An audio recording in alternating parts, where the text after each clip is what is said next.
So there's a common perspective now that humans are a cancer on the earth. And what I've learned over time is there's a system that's a cancer that we're trapped in, and there's another way.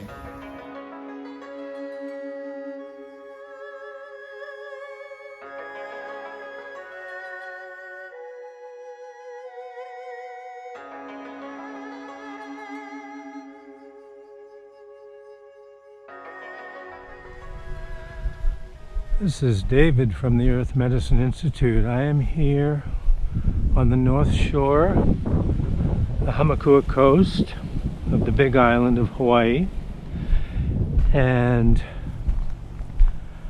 I'm going down to meet David Sansone, who is a permaculture expert and a agroforestry expert. And he has created this incredible edible garden here along the cliffs of Hamakua in the Pacific Ocean. And we're gonna go say hello to him. Hey David. Hey, good morning. Morning. Good to see you, man. Yeah, This is an amazing place. Amazing place. Wow. Introduce yourself, please. Tell us who you are and why I am here right now. My name is David Sansone, and I own Hawaii Edible Landscaping. We do edible landscaping, food forestry, vetiver slope stabilization, and native species restoration. And where we are today is called the Prayer Garden. Wow. Yeah, it's a place that I prayed for years and years ago, where I was driving by, going to work, back and forth, and I saw all this destruction happening right on a sea cliff, where there's just bulldozing and logging and herbiciding and weed whacking seemingly for nothing.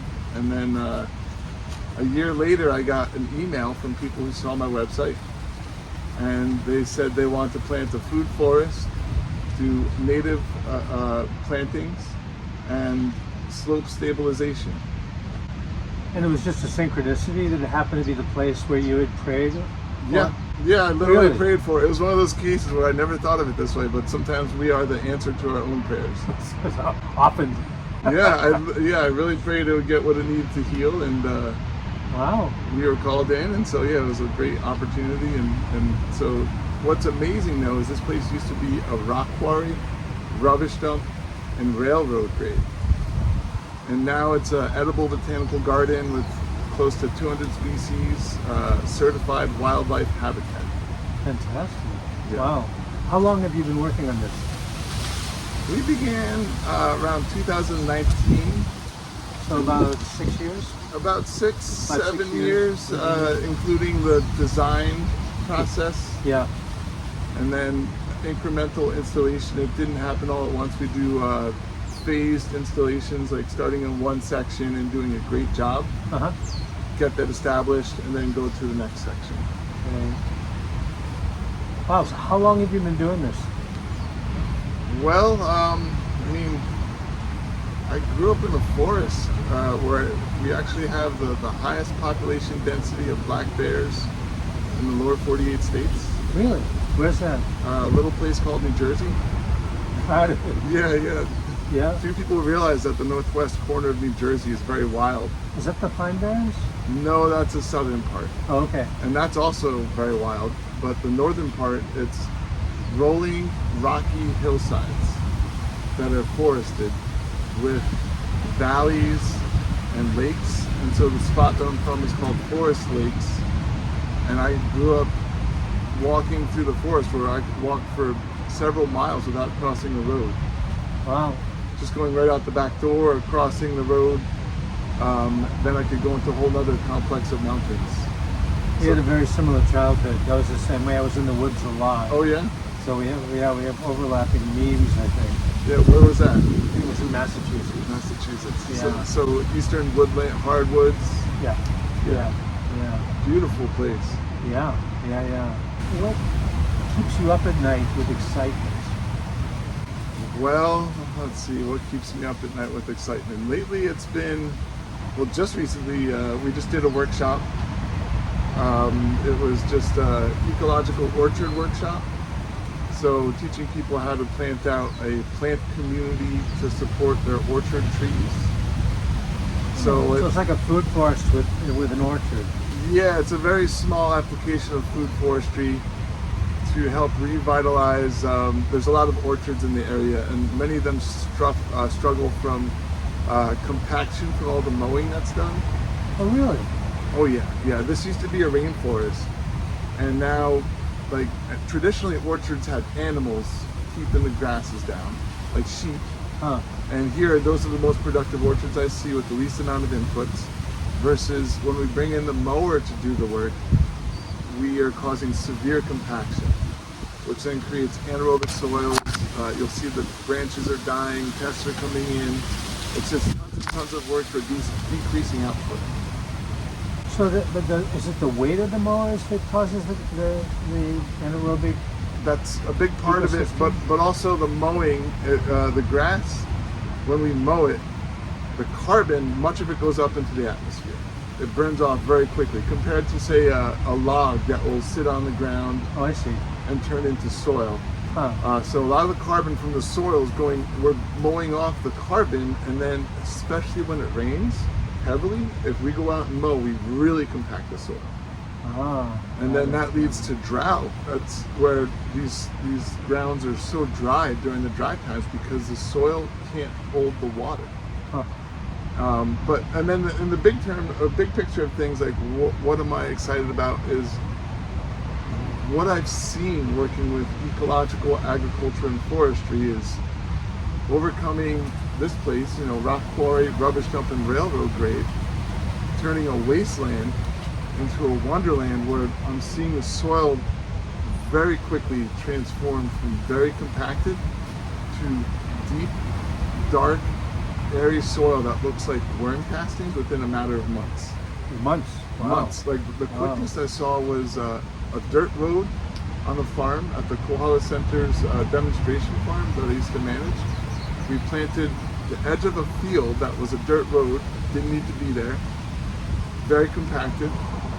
Within 2 months, I was able to dig 2 feet deep and saw beautiful, airy, the soil color changed. It looked like earthworm castings. Wow. From before, during the dry times, it was dusty. You could pick it up and blow it away. Fantastic. Wow, that's interesting. So, that's what keeps you up.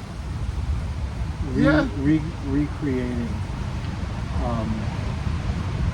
paradise or semi-paradise? Yeah, that's my theme, is replanting paradise. And it takes a lot of steps to get there. So that's like logistics, and there's the planning, collaborating, there's a lot of different things that it takes. But when we finally get to the ground that's ready and we're ready for planting, that's my favorite thing on earth, is the design, the actual planting and the planting.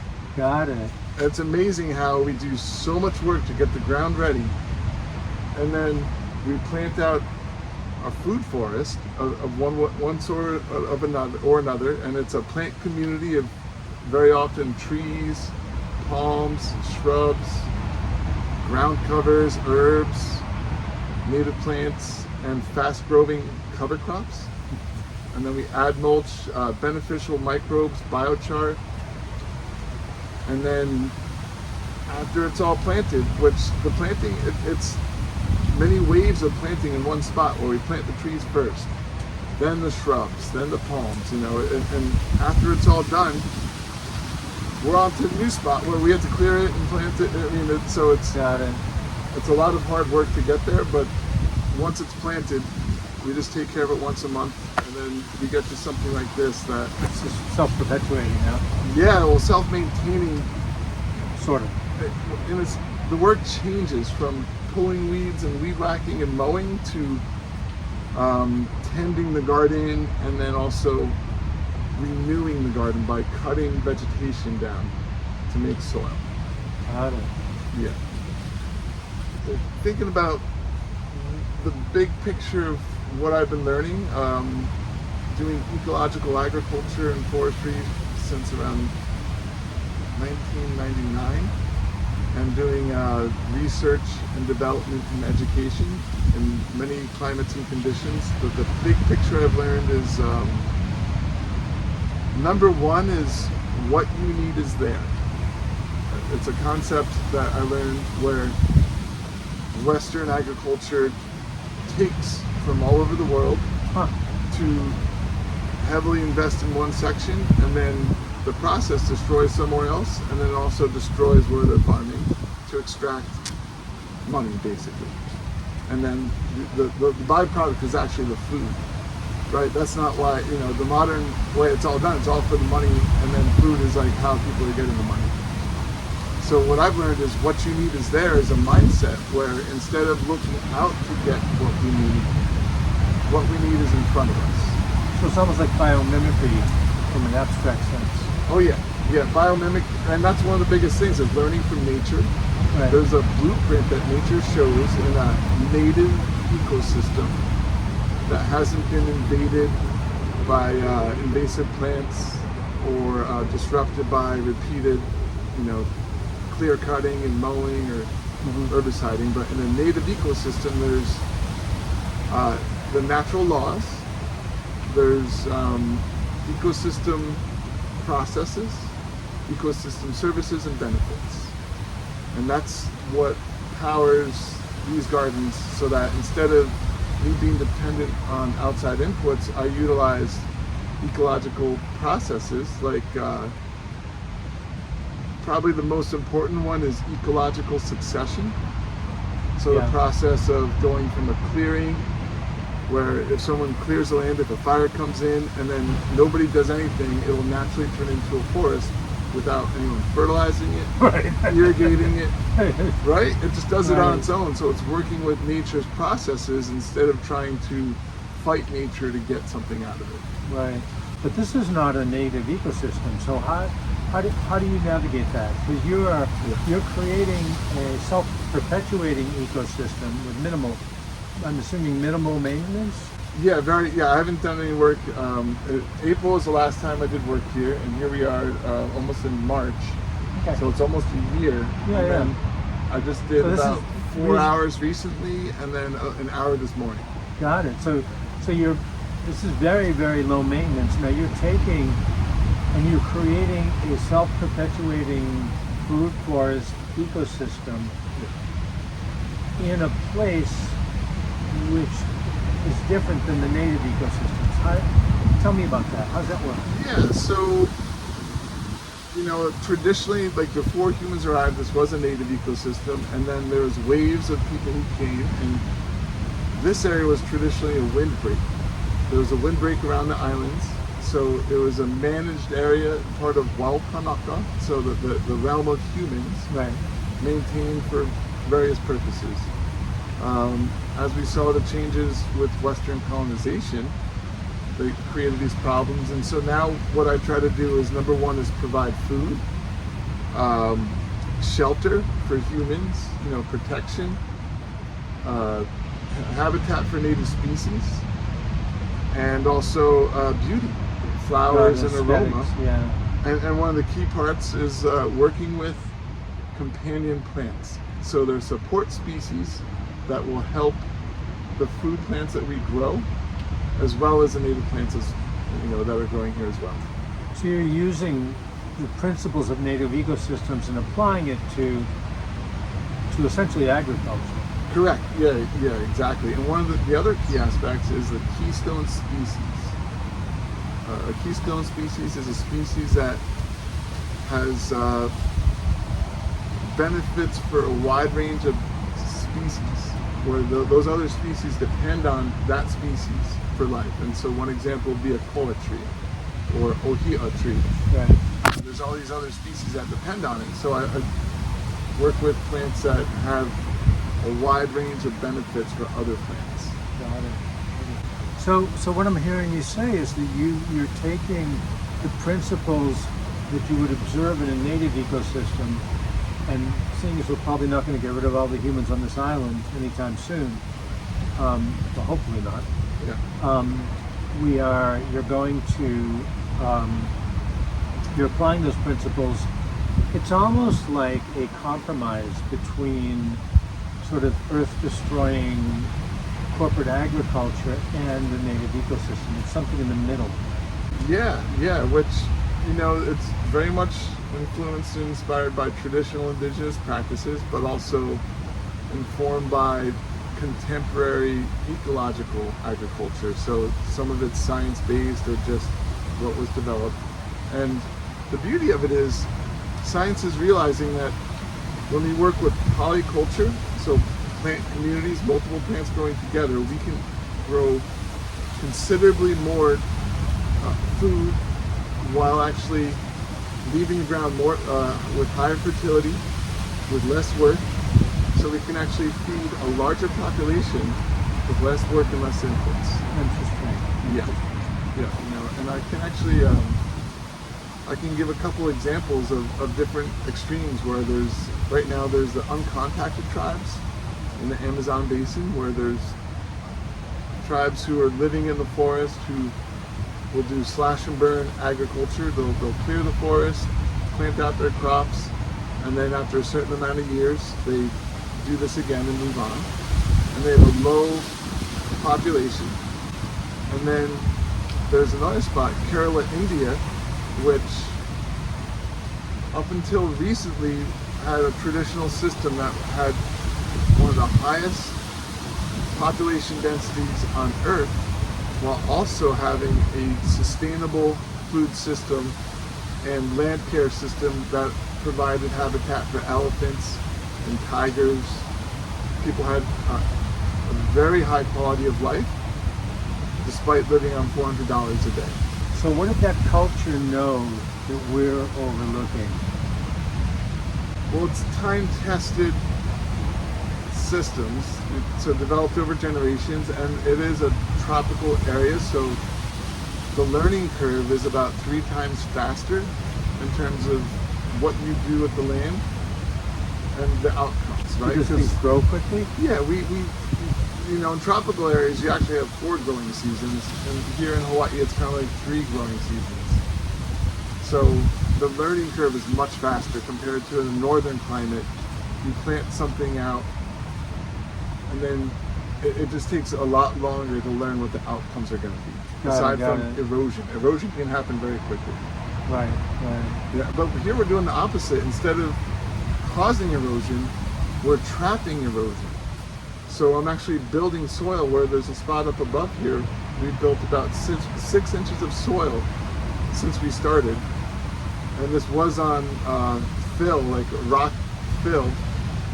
And then if you look up, according to the USDA, it takes 1,000 years to grow 1 inch of soil.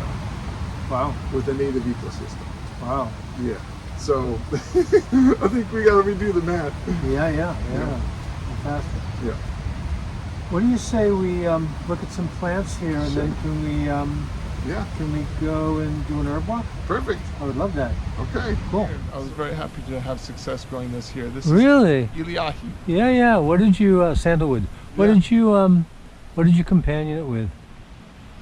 We grew it with Ethiopian blue basil. Huh.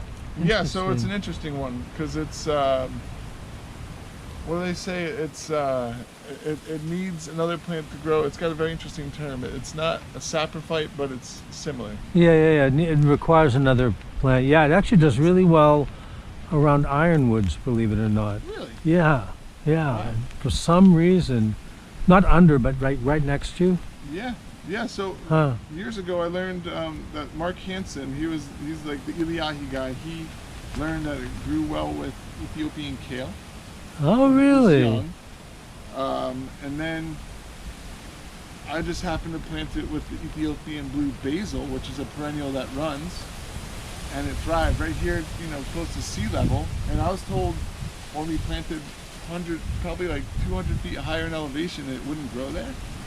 And it did well for us. And so here we did the same thing, where right by the ocean, it's just thriving. Fantastic. Great. Okay. Let's go cause trouble. All right. Well, This is vetiver? yeah, exactly. Yeah, this is vetiver grass. This is, and what we'll see today is a lot of multi-use plants. So vetiver is a multifunctional plant. So here we have it in a erosion control context, Oh, I see. where we're growing it across the contour, and then it'll collect the water, slow it down, sink the water, and then any soil that's in the water will then settle out behind us. Becomes a biofilter. It's called a swale? Is that the term? Swales are kind of like it'll become a swale in a sense, but swales are usually mounds. There's like Oh, a okay. ditch and then a swale, a mound behind it to then collect water. Hmm. And you can use vetiver in that, but this is actually a bioterrace. Bioterrace, got it. Yeah, I call it a bioterrace because it'll build up soil over time, and so this will become flat instead of just eroding away. Got it. Yeah. And then the roots have all kinds of uses. You can make thatch from this. And then we're on a sea cliff here, which is highly erosive. So this is helping to. That's right. Yeah, it makes a huge deal. Like, it's amazing how places where they're just mowing up to the edge, it just washes away. So here we've got a banana circle, and these bananas were here from back when there was a rubbish dump. So they've been here for generations, and we put the weeds right in the middle of it, and then I would say probably 4 times now. It was probably another 6 feet taller, maybe even 8 feet taller, full of guinea grass or weeds, just a huge pile of weeds that then composted and fed the bananas. Hmm.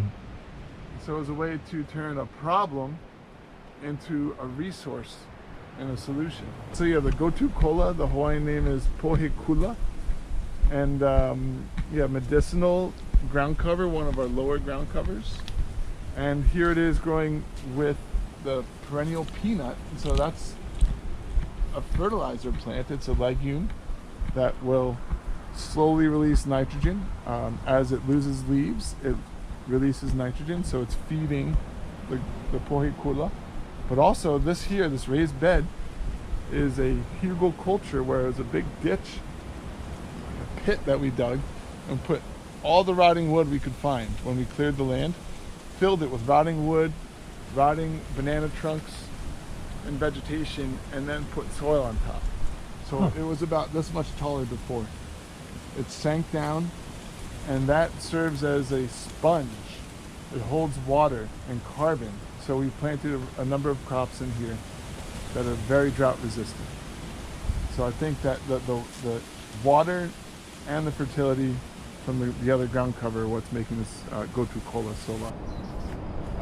Chaya, this is a common permaculture plant, very high in nutrition, not to be confused with chia. And what's fun about it is that it's just one of these plants where if you were to drop it, it'll grow. Huh? Yeah, so if you don't have a green thumb, start with a plant that'll just grow on its own. And that's one of the main things I learned when I first started gardening on my own. Is one plant I grew struggled, the other one, it was zucchini, grew like crazy.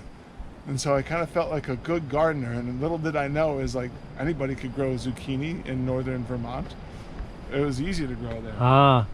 So, growing something that naturally grows well is an easy way to, have success. So this one grows well. It's like Fukuoka, right?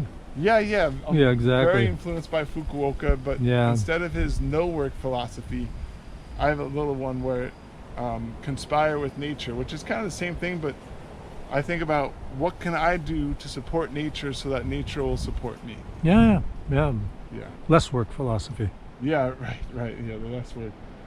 So the work shifted from weeding and maintaining while it was young, while everything got established.